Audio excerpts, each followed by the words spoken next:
live.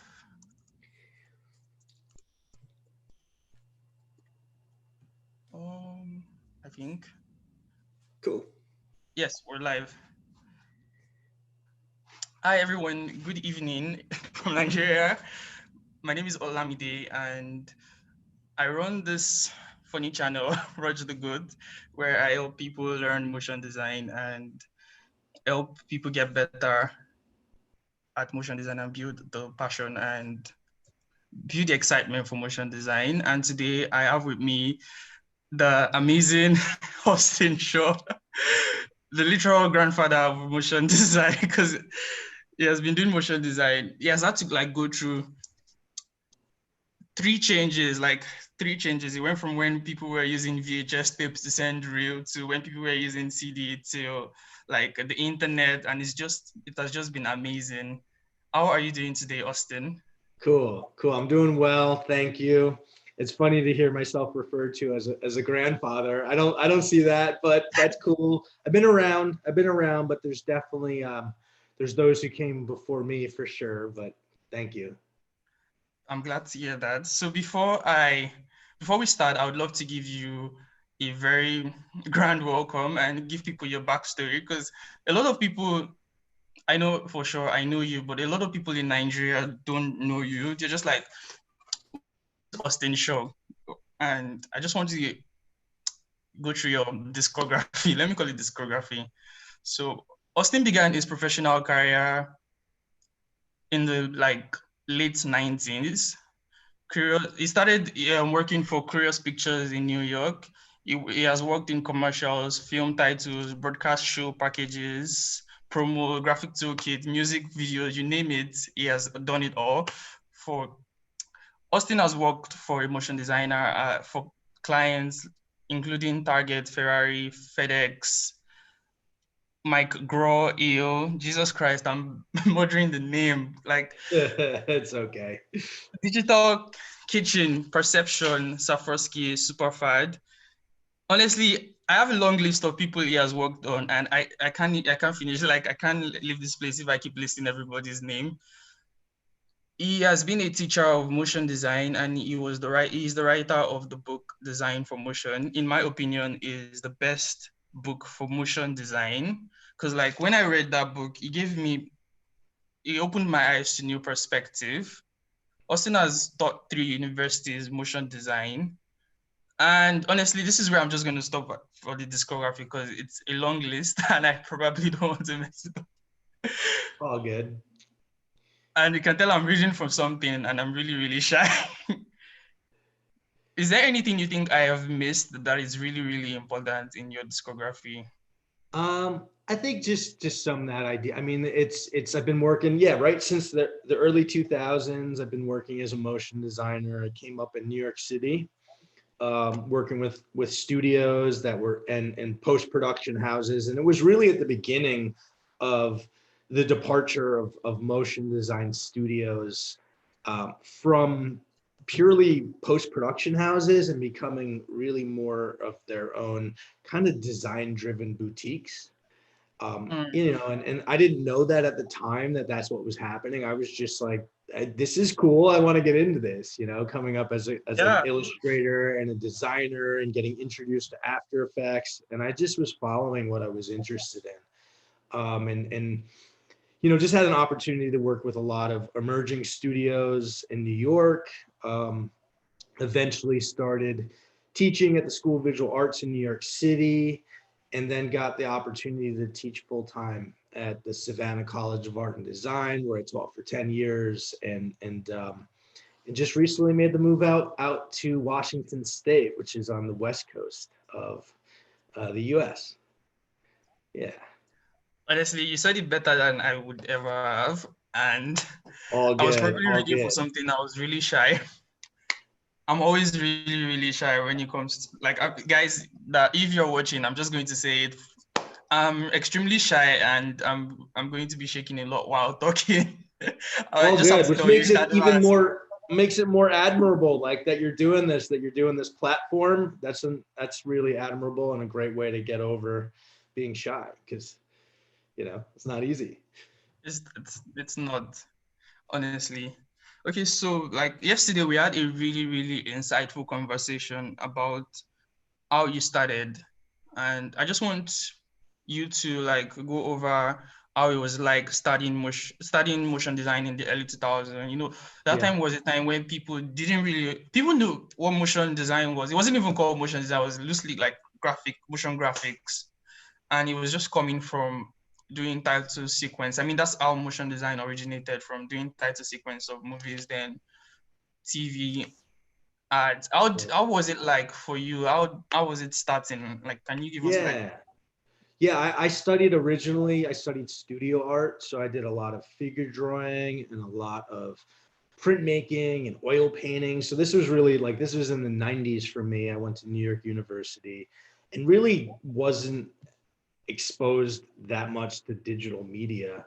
I then went to grad school at a Pratt Institute. It's in Brooklyn, New York, and I went for graphic design, communication design. So I started learning the basics of typography, layout, at the same time getting introduced to tools like Illustrator and Photoshop. And then I had a class. I had one class where it was this intro to After Effects, and my mind just kind of blew, like boom, because for me it was like, wow, I can make my drawings move. And I remember us seeing a demo reel for a studio called Brand New School. This is probably like 2000, 2001, and it just blew me away. It was so cool. It was graphic, but it was moving, and it had energy. It was a bit illustrative. And I just wanted to do more of that. And I had the opportunities. I did a lot of internships when I was in grad school. I worked for a record label, RCA Records, where we got to do, and I got to do some hand-drawn storyboards for music videos. Those are actually some of my first paid projects, doing storyboards. And along the way, I got introduced to a studio called Curious Pictures, and at that time, they were just doing some of the coolest stuff. It was one of the cool. It was. I went to the studio. It had 2 floors. They had, like 40 workstations with CG artists and Wow. After Effects artists. They had on another side of the studio. They were doing long format cartoons. They had an ad agency. They had a stage. They had like a shop where they were building like fabrication for stop motion. It was just a super vibrant place. And I got an opportunity to intern there and just get to learn. And at that time, yeah, there wasn't really, you didn't go to study motion design or motion graphics. That wasn't like a field of study. You studied either, you studied graphic design, or you studied film, or you studied animation. And that seemed to be everyone who was doing this new motion graphics, new motion design kind of thing, all came in from different uh, inputs, right? I came in more as an image maker, illustrator, designer, but there were people who were more traditional animators. There were people who were traditional filmmakers, and everybody was coming at it from a different place, which was really cool. Um, And everyone and had their own well, input and their exactly, own exactly. influence in the field. And the cool thing about that too is because like I never studied film, but I started to learn a bunch of things about film. I started to learn about, shots and cameras and different types of focus and depth of field. And this was just from working with other people, right? And that's probably one of the coolest things about, I think, the culture is that it's very collaborative and people tend to share their knowledge. And because you have to work together on teams to get projects done, like, it happens almost by default. But I also find mostly people are pretty willing to share and to help each other, which is cool. Yeah. That makes sense.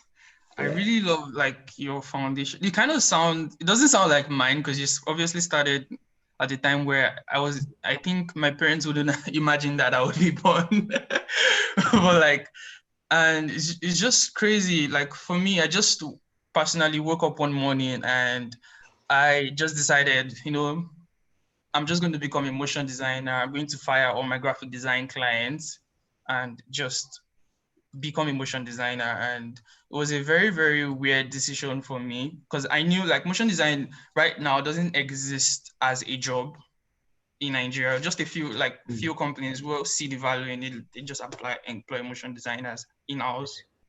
But like as a job, you can't just wake up one morning and say, or like have it in mind from when you're like young that, oh, I'm going to become a motion designer when I grow up. It's not, just doesn't exist as a job right now. And I think that's how America was like back then. Motion design wasn't a job. It was a job, but it wasn't like, people didn't understand it like they do now. Right. Yeah. No, you're right. It wasn't this established career path, right? Like you could go exactly. and set out to become a graphic designer or an illustrator or an animator, but it wasn't, there wasn't it wasn't this goal. It was more like you kind of found yourself there either by accident or just by following like, or by chance or by, you know, fortunate Yes. discovery.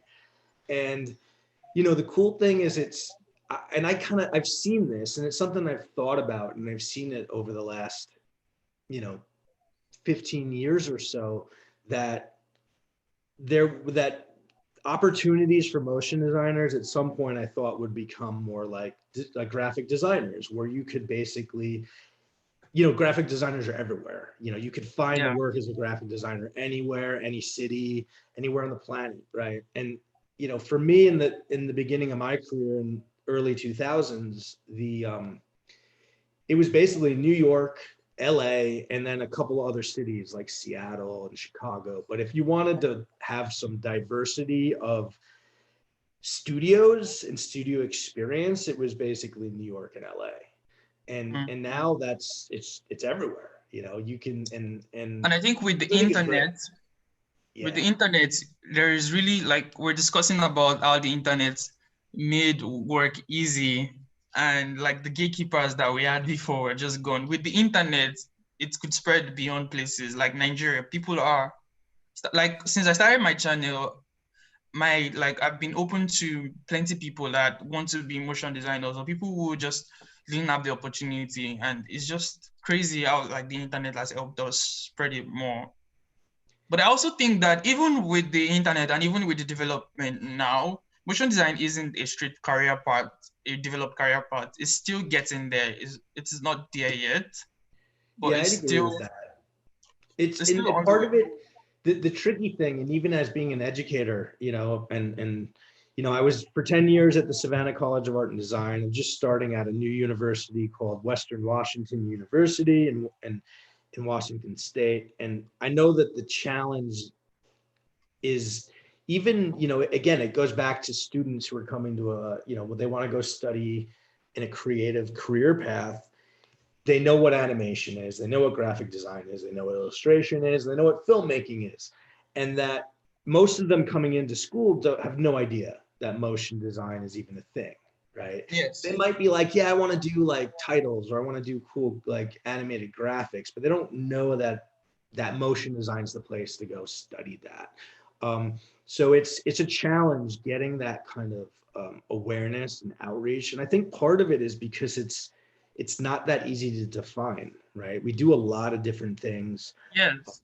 and which makes it really cool, but it also makes it challenging to explain, well, what it is we do. And one of my colleagues, another professor, John Collette, he has a great description. He talks about, you know, motion design really being a creative problem solving. It's more about being a creative problem solver using a range of different tools, right? Yes. And I think And that's pretty cool. Yeah. I think it's also about what you're trying to communicate. Like motion design is just like graphic design or advertising. It's a form of communication. Like, what are you trying to tell people? And Absolutely. motion It's designers have communication found, design. yeah, Yeah. I think it should be called communication design and not motion design. Now that you think about it, because everything we're doing is trying to tell people something, trying to send a message. You're making this move this way. You're trying to tell them, communicate in one way or the other. And for many years, many centuries, and many generations, there have been different ways to communicate. It used to be graphic design at some point. It used to be, for Nigerians, it used to be like a town crier where someone would get a message from the king and just it's a bell and just send a message to the people. But Right. now it's motion design all around the world. And it's not even defined as like people don't even know what it's called. Just call it motion graphics or like animation. And Right. what we really Right. do is communication. And when you should think about it that way, it changes the way you work because you're asking yourself the right questions. You're like, what do I want to say in this video? What am I trying to tell the people? Once you think about it like that, and it changes like your entire process. It has changed my process. Yes, especially when working as a commercial designer, right? Because then you're Yeah, working with a brief. You're working with in collaboration with a client who has a creative problem that they need solved. They're coming to you.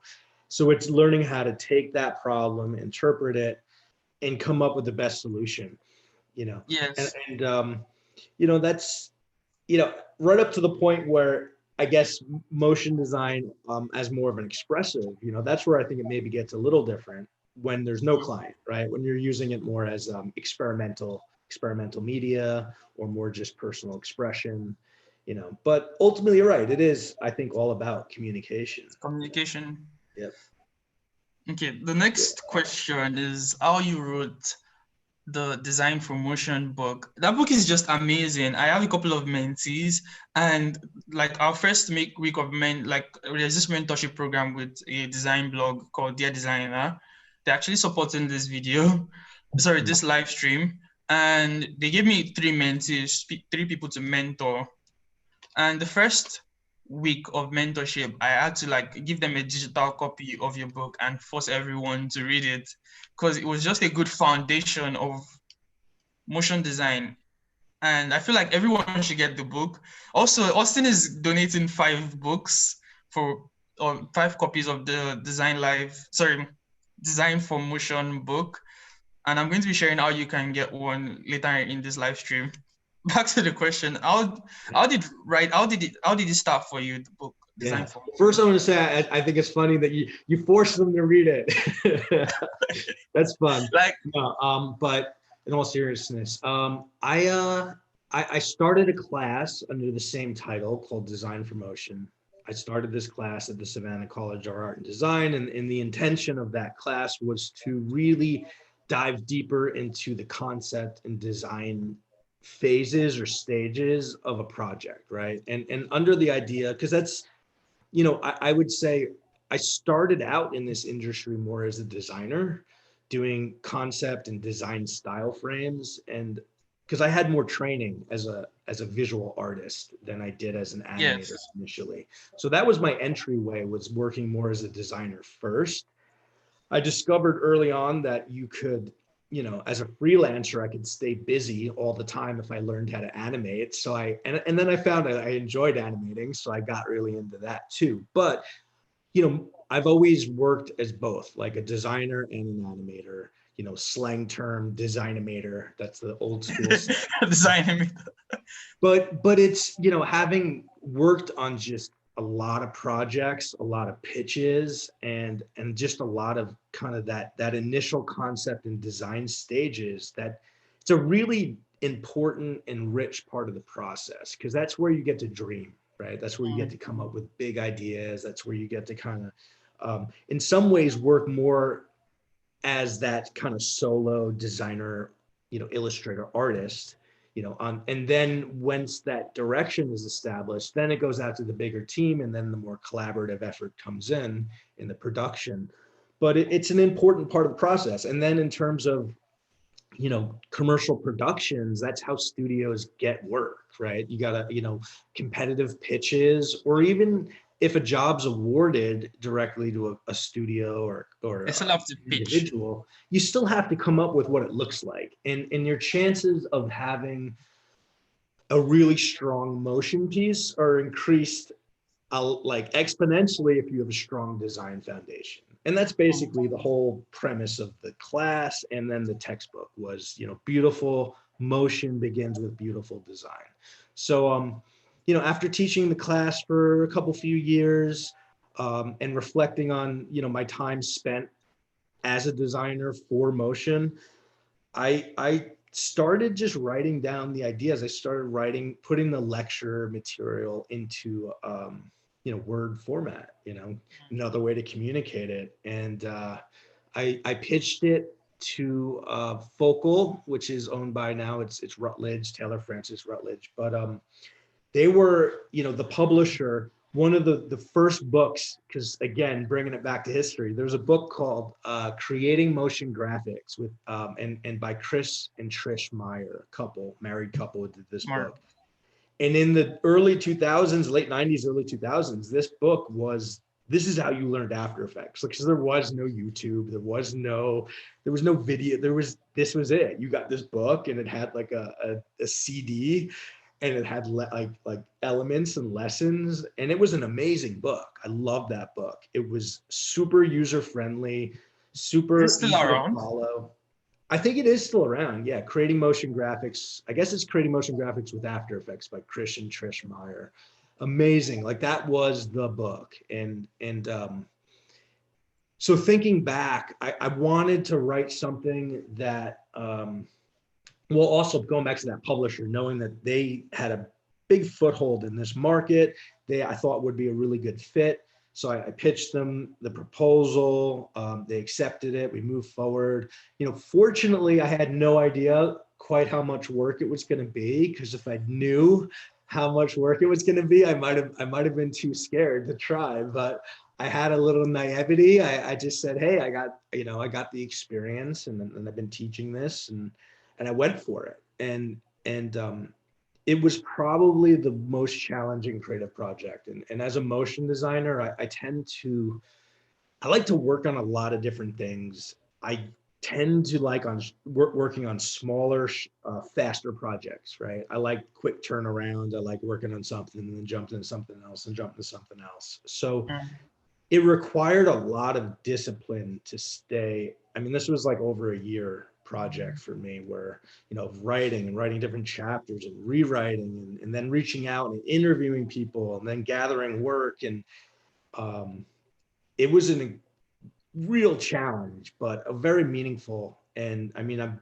super glad I did it, but it was a lot. I had no idea quite what I was getting into.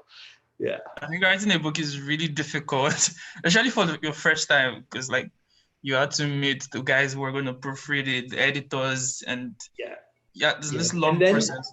Yeah, you're right. And then I had the opportunity to do a second edition, and obviously not nearly as much work, right? Because I'm not starting. Because they're just. But a different kind of challenge, because then it was the challenge there was rereading everything and being like, oh, I could have written this better, and then actually having the chance to do it. But that was a kind of painful experience, and a lot of it was about seeing where I was able to say more with less, and where I didn't have to, in a sense, I was able to see all my insecurities from the first edition, right? Yeah. And where I felt like I had to kind of prove something or say it over and over again. And I realized I could just say it. I could say it once or twice, 3 times if it's a really important point, but then be clearer. And so it was, just a really good opportunity to get to revise and refine that in the second edition. Not to mention, the first edition came out in, I think it was in 2015, which means I was writing it in like 2014, 13, In any case, massive shift happened between the first edition and the second edition, called like the rise of social media for motion design. The rise of daily renderers. And daily, all of it, right? Daily render. And it's, so basically, the idea was like, I'm going to write this book. I'm going to keep it as principles and foundations as possible. I didn't want to make it a software book, because I thought that would give it the most like legs, software. I think the softwares are just tools. They're tools, but also like you got to update them constantly, because they can't. Exactly. Like the softwares will change, but the principles will never change. The principles might exactly adjust, will never change.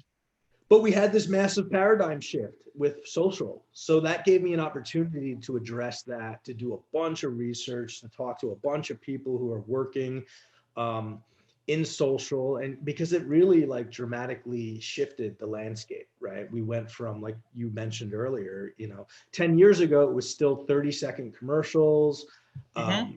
network broadcast packages. That was the primary work, and now it's every social deliverable you can think of: square, vertical, portrait, maybe HD, maybe not HD. Like, it's kind of wild. I do projects that don't have any HD deliverables now, and that's, I never would have thought about that. 10 years ago, the idea of not doing the HD HD was deliverable, like, that was the thing. Yeah. now you're seeing aspect ratios you never thought existed. Like, Yeah. And that's the other thing too, is like, when I first got started, we worked at the 4:3 aspect ratio. Is this the standard definition, like 720 by 540 pixels, mhm. And It then was when just, HD came out, it was like, whoa, we have this giant wide canvas to play in, and that was cool. But in another way, like, this is really cool too, because it's all these different sizes. And that's what I always tell my students too, is I'm like, all these different sizes and all these different screens, that just means more work for motion designers. So it's good but news. the fact that you're a motion designer, like, no matter how, like, one thing I've seen with motion design is every problem, every brief that comes to you always require a different solution. If it was graphic design, you can easily use the same flyer for 3 clients and they won't figure out that they're getting the same client. They won't feel like they're getting the same flyer. But when it's motion, you're solving problems differently. You're trying to tell a story, you're trying to communicate really, really differently. So even if we have like, even back in the day when you had one aspect ratio where everyone had to follow, that is 4:3, you still Right. had to like come up with really, really new ways to solve that problem, really, really like new ways to communicate that idea. And it was just amazing. And I feel like it's just Yeah. crazy, like, honestly.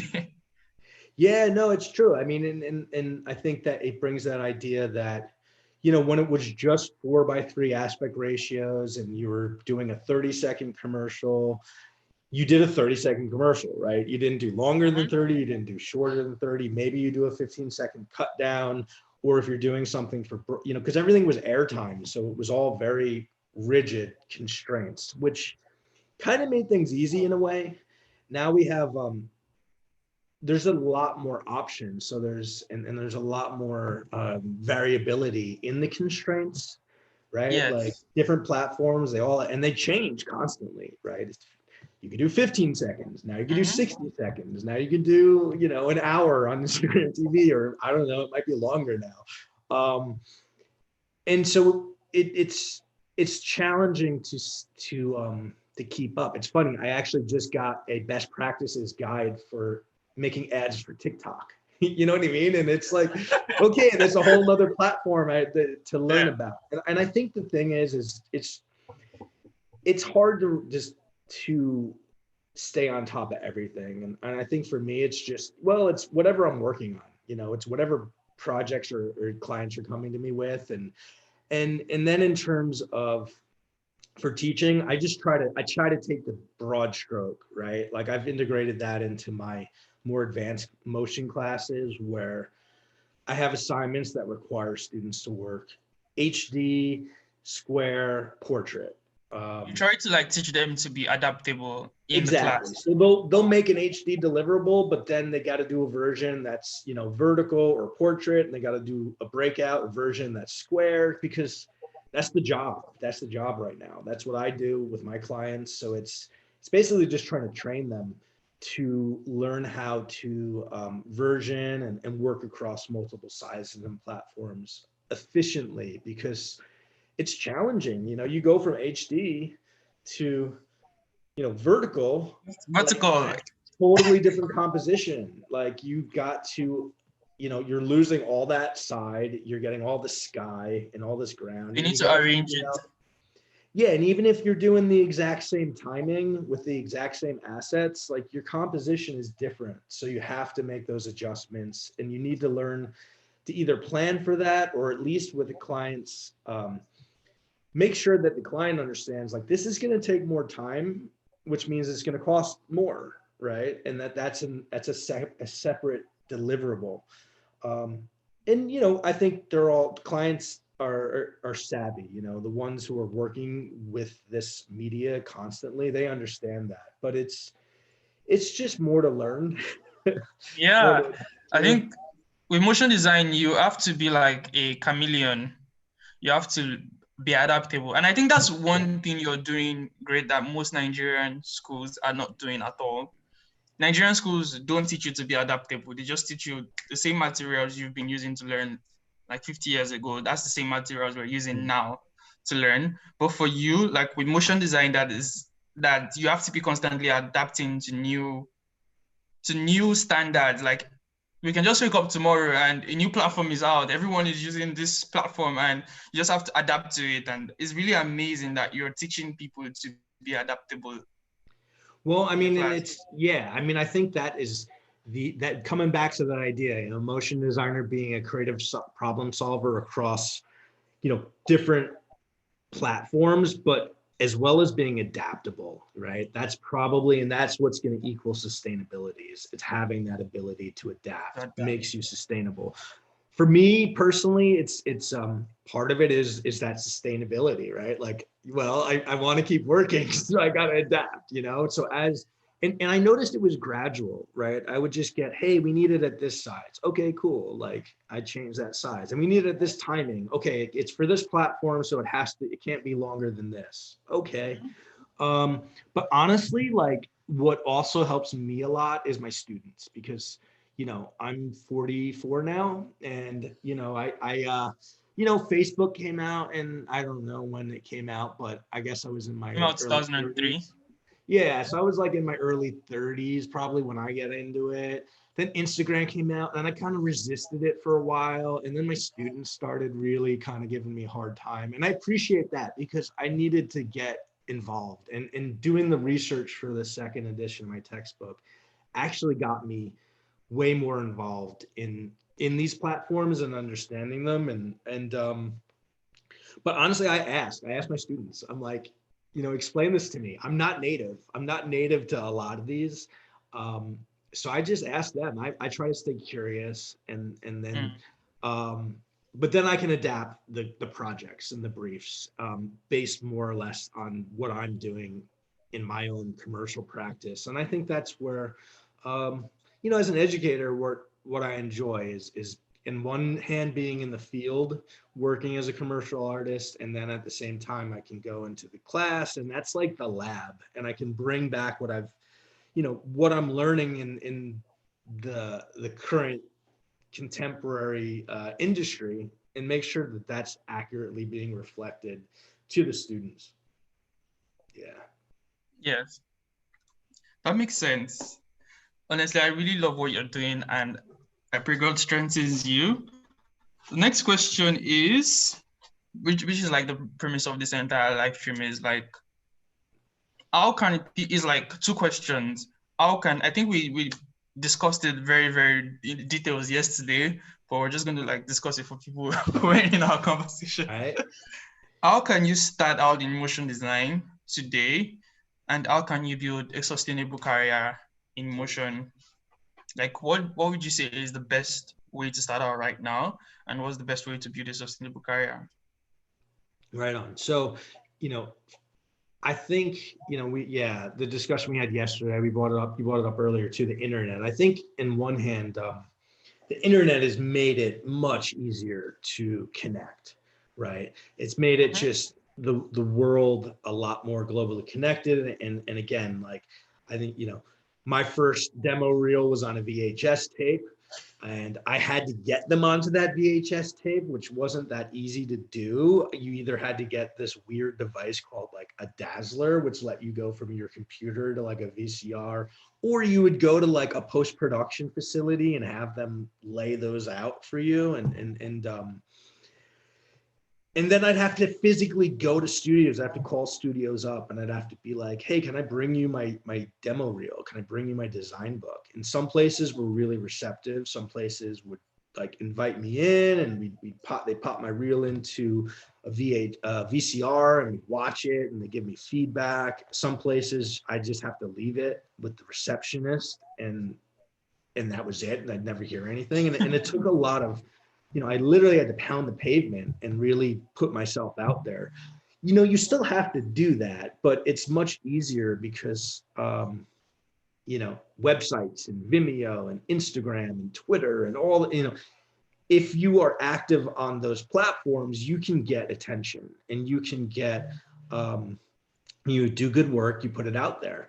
I guess that's really coming before that, do good work, right? You want to build a portfolio. You want to curate your work to being what you think is your best work. That is the work that you like doing, right? So like things that you're interested in, and the best examples of the things that you're interested in.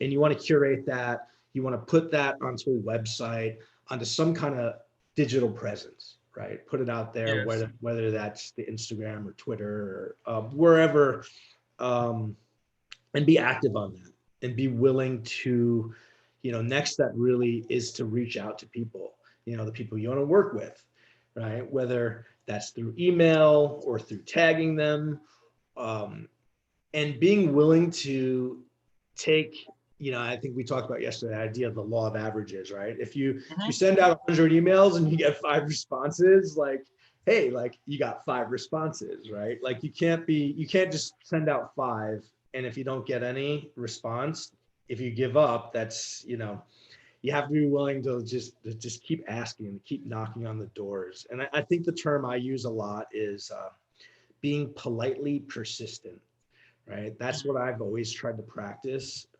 in my own kind of business sense. And that's what I usually advise, is that you always want to be polite, you want to be courteous, but you need to be persistent. If you ask once and you don't hear anything, ask again. Don't ask 5 days in a row, wait a little bit of time, but you can always, and the other thing that this is a practice I still do, and I advise my students to do this, is once you've met somebody, once you've gotten an email or an introduction, or in some capacity you've made a connection, I will update them. So instead of like, just emailing them, hey, I really want to get an internship, or hey, I'm available. Like I'll do I something think it's good that I'm proud of, and then I'll send them a link. I'll just be like, hey, check out this new project I did. Check out this thing I want to share with you. I'm super excited about. And I don't ask them for anything. I just say, hey, I want to share this. And if they like it, they're going to reach back out, and they're going to say, hey, this is awesome. Like, what's your availability like? Right? I think it's also like that reaching out part. I think it's also like like not asking anything initially. When I sent you an email, I was a little bit scared of asking, because we haven't really, like, it's obviously this stranger, this guy from nowhere just asking me something. Most people are not that nice. Most people wouldn't understand, wouldn't have that, like the kind of level of understanding and level of being humble, like the level of humility that you have. And it's just really, really like, instead of you asking for something initially, just offer to help, like Christo would say, like offer to help them with something. Yeah, Because absolutely. I think sincerity, right? Being like being sincere. sincere, like Everybody talks about that idea, authenticity, but there's true. It's true. It's like you want to I mean, I think it's okay to just say, look, I think your work's awesome. You know what I mean? To let somebody genuinely know, wow, I'm a big fan of your work, right? I mean, but if it's like, hey, I think I'm a big fan of your work, and then it's immediately followed with, and then this is what I want, it's finding that balance between that balance. being genuine, but also like sometimes like being direct. There's nothing wrong with that too. Like, you know, hey, I'm a big fan of your work, and I do this podcast, or I do this thing, or I'm looking for an opportunity, or whatever it might be, and just be clear and direct. And a lot of the times it's timing too. Like, I go through periods where, if I get super busy, I might get an email like that. And if I'm in the middle of a project, I just might not have time to even look at it, right? And I might glance at it and be like, oh, I'll get back to that later, and then it just goes down, It just goes down.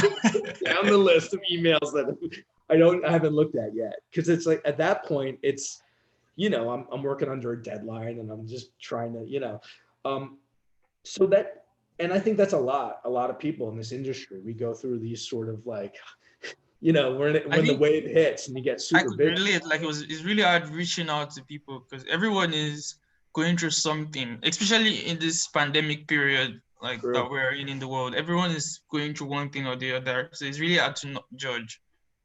So Yeah, like you and said, a lot of it is timing, which you can't always really control. All you can control is your side of the timing of like, well, I'm going to exactly. send the email now. Like whether it's received at the best right time or the best fit for the other party, like it may or may not be, and so I think you know, you send it out, you don't hear anything, wait a little bit, give it some time, then send again. If you don't Yeah. hear anything by like the third one, then maybe move on.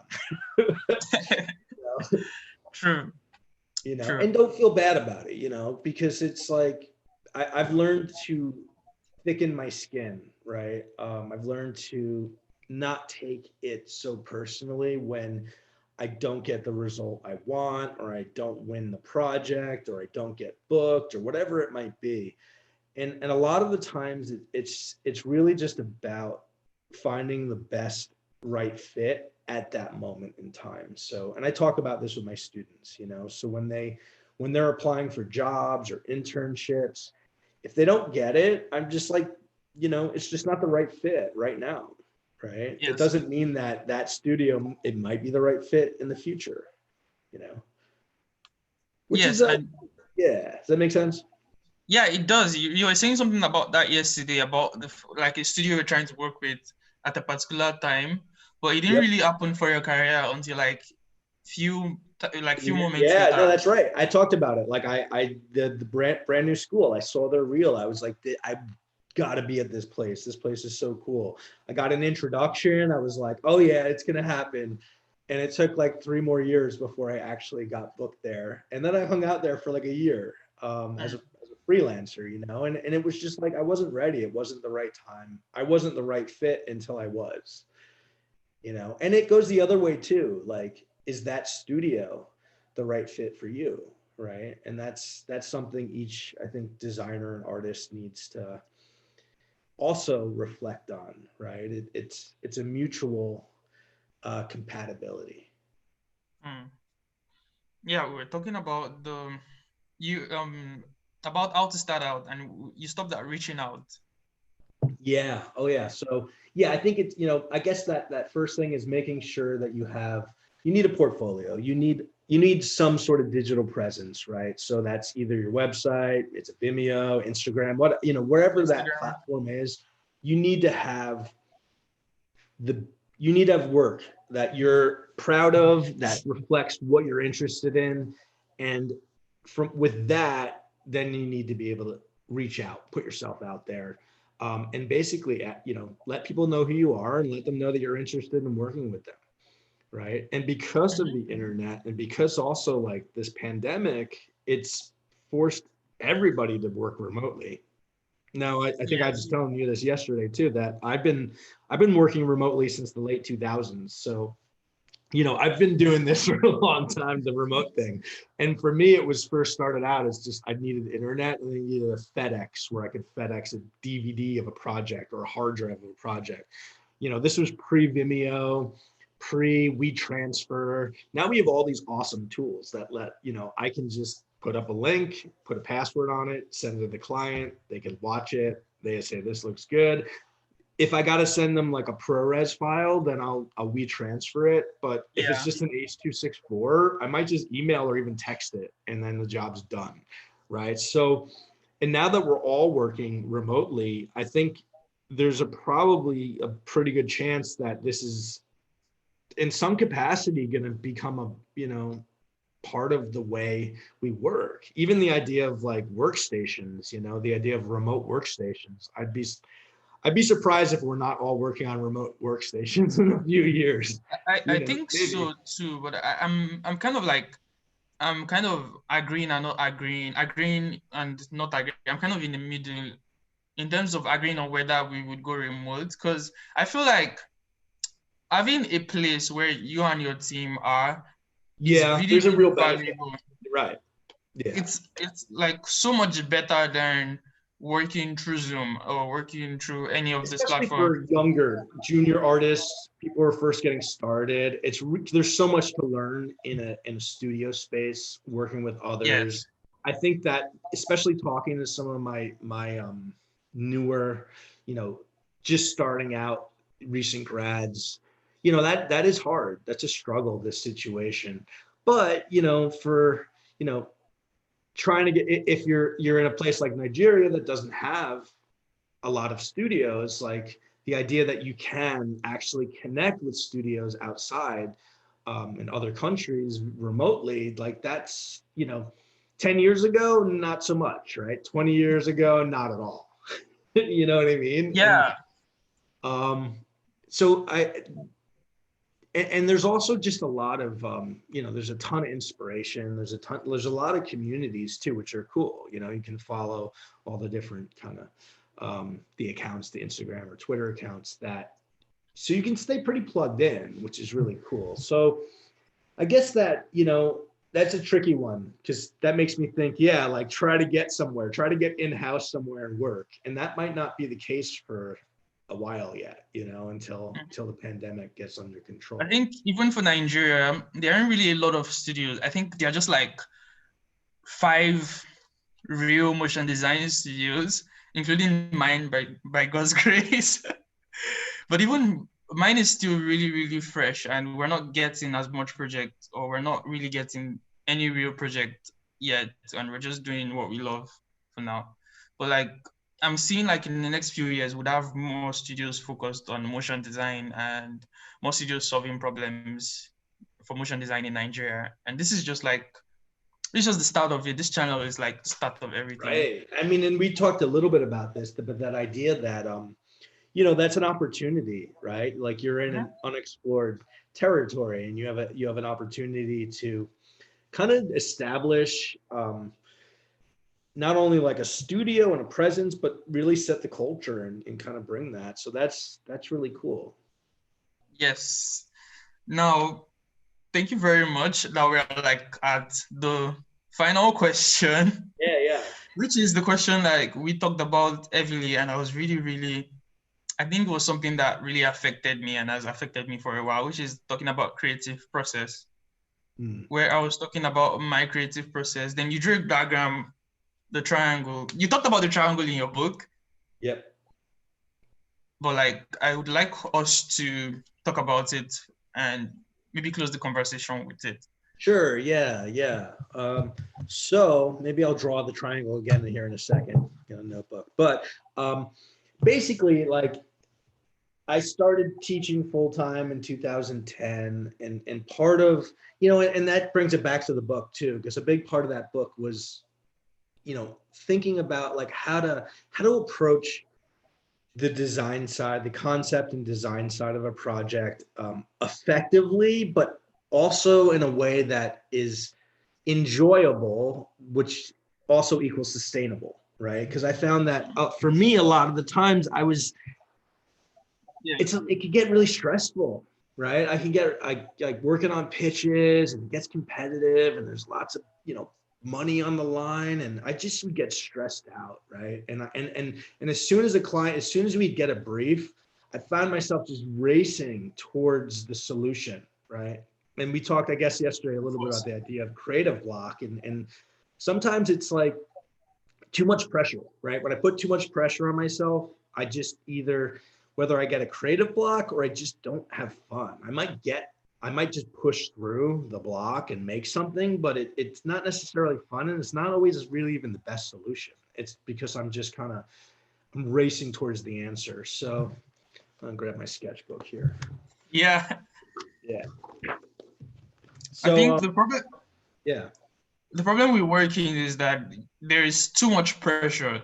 There's too much pressure from the client, for people who are just starting out like me, the pressure is usually from comparison and social media. Social media, Oh yeah. like really opening us, is bringing up a new problem where you start to feel intimidated by what you see, and every people you're supposed to be inspired by, you're like intimidated. You're like, why is my work not better than them? Or you create like this mindset of Comparison. trying to be better than what is online Right. unconsciously. And I went through it for the longest, a year, a whole year. I wasn't able to create anything real. No, it becomes like that pressure becomes crippling, right? So here we go. I got my triangle. So I just kind of came up with this infographic. And the idea here is just that like at the beginning of a project, this is what I used to do. I would get a beginning of a project, the start, and I just go racing towards the answer, right? So the client has a question and I'm like, I will give you the answer as fast as I can.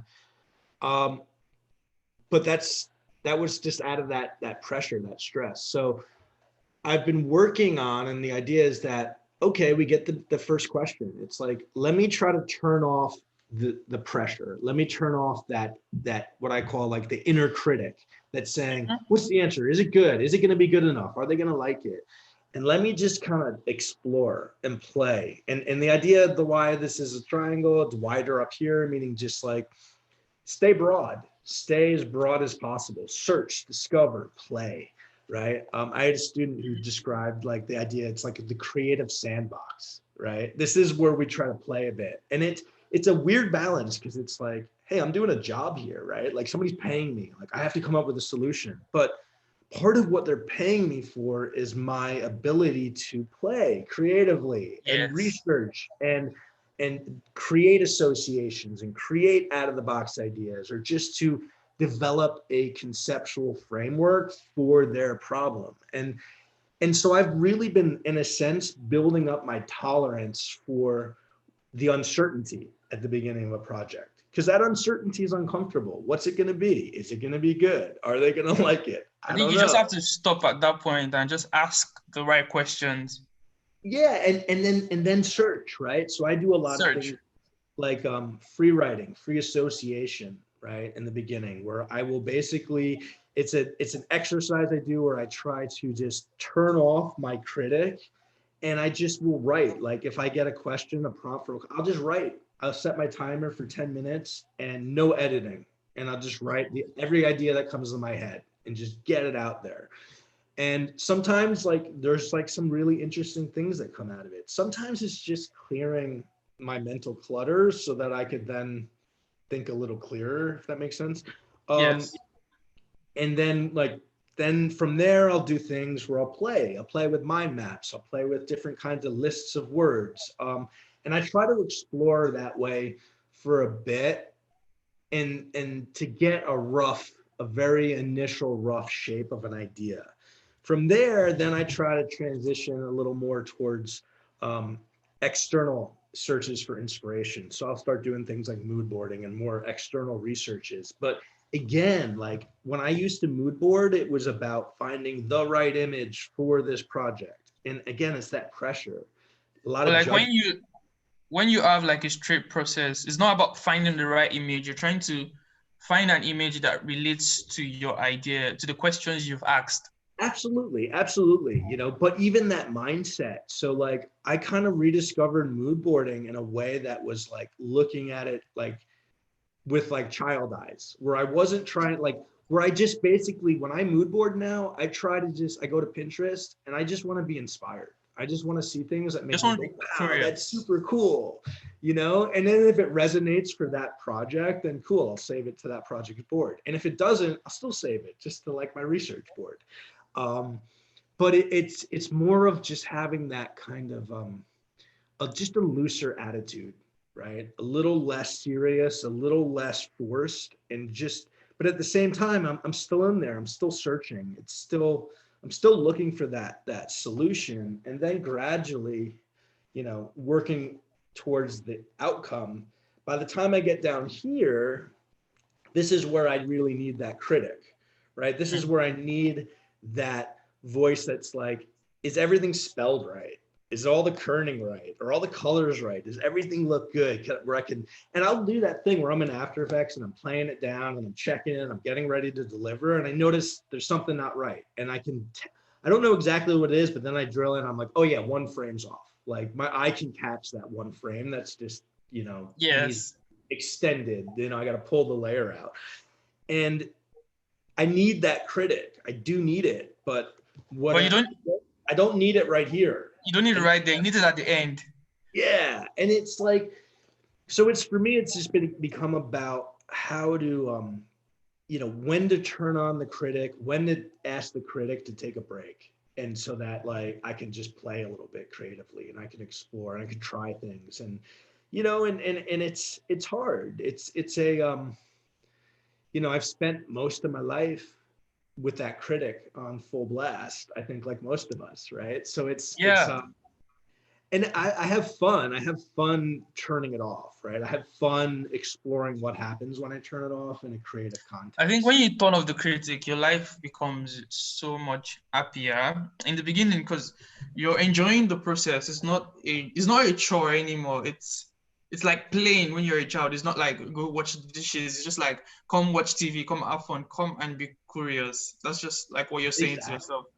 Exactly, right? And that's the whole thing is like, and then I'm asking myself each step, am I enjoying this? Am I having fun? And if I'm not, maybe there's too much pressure and maybe I need to like just chill a little bit. I mean, I'm still working, I'm still putting in effort the whole time. It's just, I feel like it's a more effective way for me to work. And then, of course, like collaboration is also a really great way to, I think, kind of jumpstart creative processes too. Is to find, I guess, collaborators that you resonate with, people that you trust, that you can share those rough ideas, and that can give you meaningful feedback. I think um, those are probably my two process. In terms of process, what I most Mhm. effective for me. Yeah. Thank you very much, Austin, for giving us an Yeah. insight on your process. So like now I promised at the beginning that I was going to like explain how people could get the book that you're giving out. As soon as it comes to Nigeria, I'm going to put up a post saying that I'm giving out books. So all you have to do to get a copy is just tell me your name, tell me your location, and tell me why you want the book, and tell me your journey through motion design, and I'll sit down, look through it, and figure out who needs it the most. Cool. It's going to be basically about the person. It's not going to be biased in a way. It's just about who really needs it. Like who is trying to, who will this book help right now? And if you seem like the person that the book is going to help, you're just going to get it. Thank you very much, guys. And I look forward to having another live stream with you guys soon.